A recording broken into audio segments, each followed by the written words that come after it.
Thanks everyone here for coming.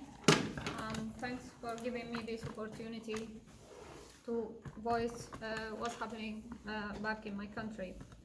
I will first go on a quick timeline of what's happening now and when it is started and what happened along the way. In addition to being in a dictatorship by al-Bashir and his government for over 30 years, as Prof. Gilbert said, it started many years ago. So this revolution started many years ago, and the main two uprisings were in 2011 and in 2013. In 2011, it started with the people protesting against the increase of basic goods prices, and that was coming with the political situation, and people were angry because the primary results of South Sudan referendum were out, and is obviously South Sudan was going to separate from Sudan. This with the general atmosphere. I was in Sudan that time, and I went out with other Sudanese people on the 31st of January. We got arrested by the police, and lots of people injured, and girls being raped as well in that event. But this ended because there was no enough response from all the people like now. Then in 2013, it was very strong, and the Sudanese people, they call it September Law. That was big protests in Khartoum and the regions, and confrontation with the police, and the police shooted lots of people, and lots of school teenagers and children were involved as well, and over 200 pupils were killed in that uprising. So in 2013 was the start of organized work to overthrow al-Bashir regime, and committees to support families of the victims started to be established, and organized work to document what's happening, and legal committees to support detainees and injured people, and to start suing police members who involved in the killing. So that was a start of organized work.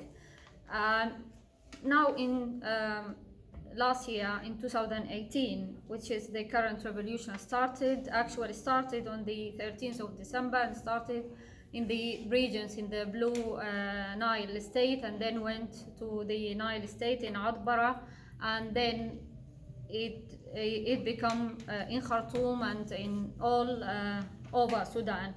And the start of it was that people, they reached like the life become like in a 0 point. People, they can't go to work, to universities, because there is no transport, because there is no fuel. And also, for example, my mom, she's a teacher, and she can't get her salary because there is no money in the banks. And lots of people, they can't get their salaries because there is no money, no bread. So the people who weren't getting out with other people in the previous uprising, in that time in December in 2018, they decided to go out. So it started from here, because everyone went with their reasons. So the Sudanese Professional Association, they took the leadership, and the Sudanese Professional Association is being established actually in 2012, But then it went through developments. The main developments were in 2014 and then recently in 2018. And there is lots of unions and associations in it: doctors, teachers, pharmacists, artists, engineers, and they made network and liaise with the trade unions. So the Sudanese Professionals Association, as Prof. Gilbert said, they liaise with opposition, some of the opposition parties, and they made the declaration of freedom and change, which is now leading the whole movement. So in the 6th of April, which is memory of 6th of April 1985, the revolution against the dictator Ja'far Nimeri. So people, they gathered and they suggested to go and to do a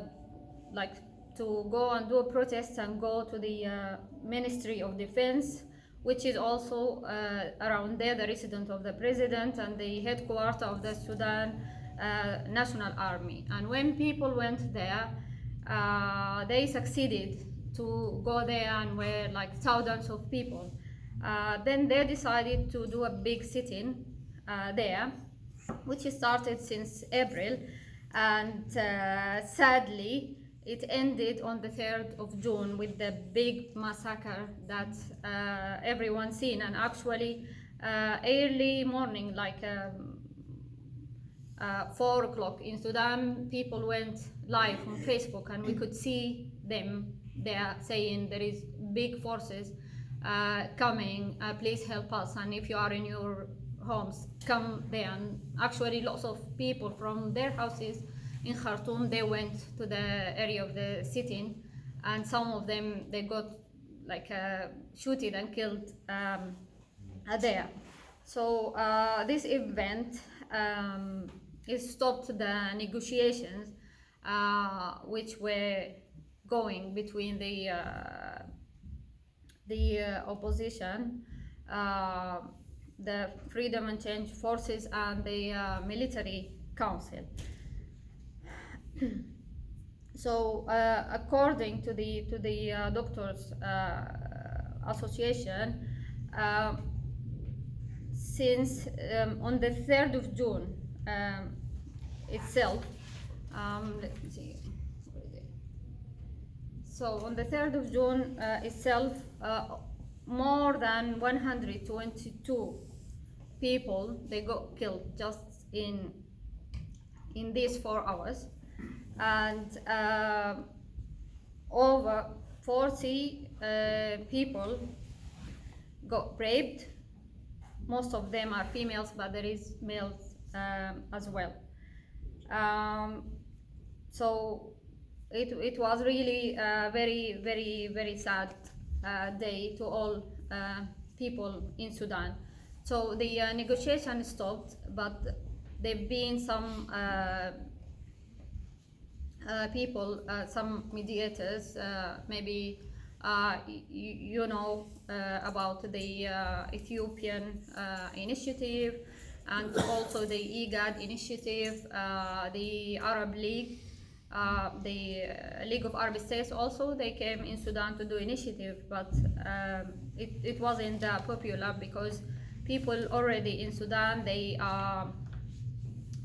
think the Arab country, they are not very supportive now, especially what's happening from the Emirates and Saudi Arabia, because they got the Sudanese army to go and fight for them there in Yemen, and they provided them with lots of arms and cars. And when this event of the 3rd of June happened, we got lots of videos and pictures, and the cars that this military using, they still have the stickers from Saudi Arabia. So it's obvious. I don't know, I don't think they are stupid, but they still have the stickers there. So you could see it's coming from Saudi Arabia, you could see this coming from Emirates. So the Ethiopian initiative as well, is failed because the military council, they rejected it. At the same time, the Freedom and Change forces, they accepted it.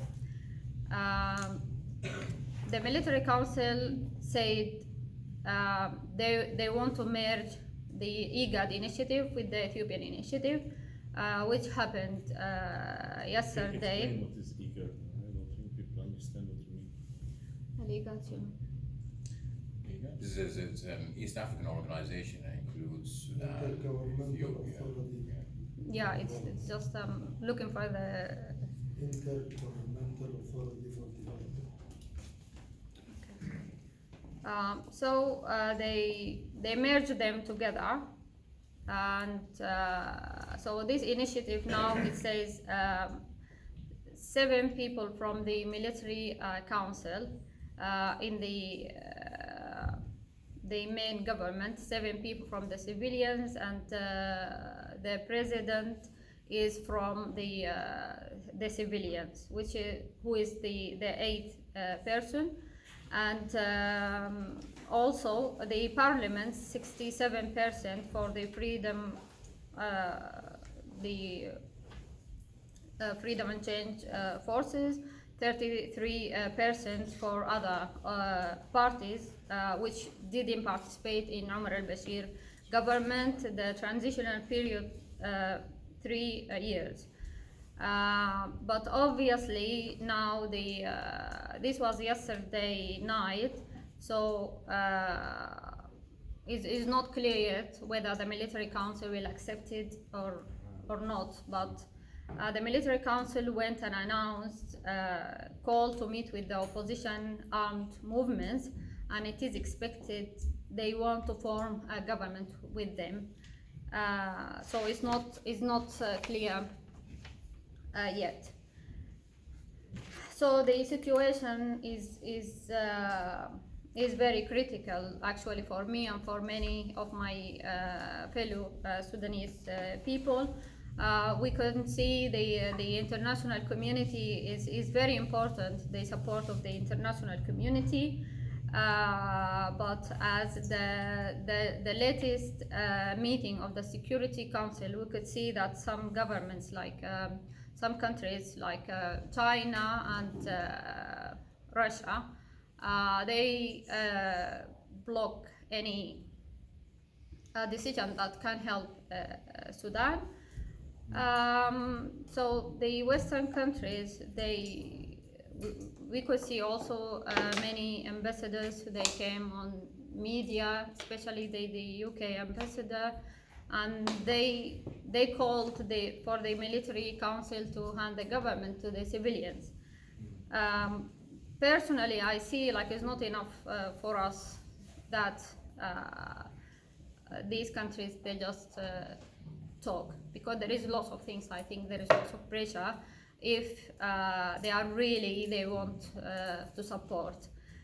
For example, the selling of the arms. If you sell arms to Saudi Arabia and to Emirates, and they take it and they give it to the military council. So, and also, I wonder personally what is the situation of the European Union, because all of us, we know that they are supporting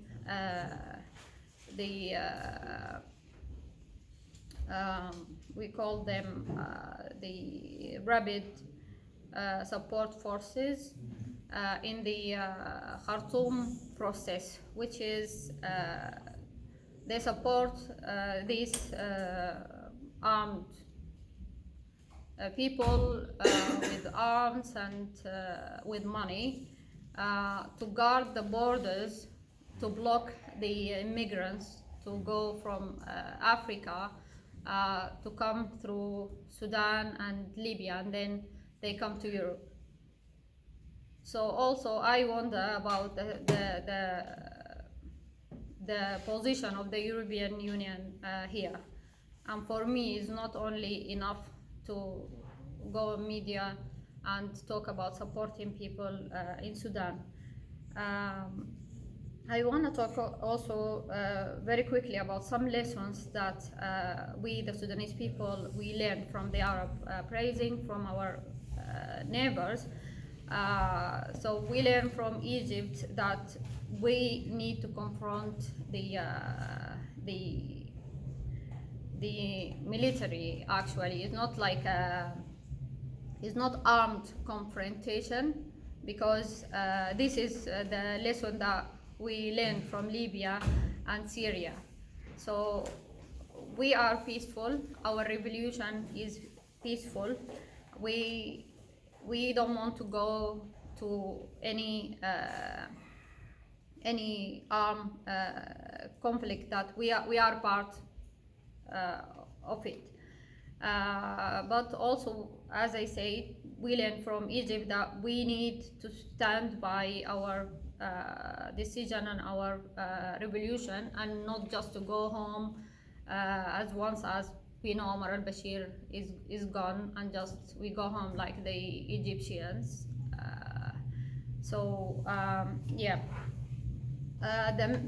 Lastly, the main challenge that I can see here now in our situation in Sudan is internal.